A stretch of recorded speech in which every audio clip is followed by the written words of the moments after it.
आसमन समुझ कहती जान की, खल सुध नहीं रघुवीर बान की।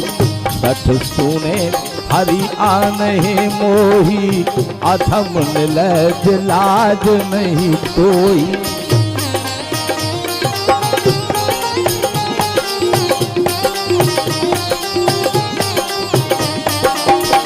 आप ही सुन खद्योत सम, राम ही भानु समान।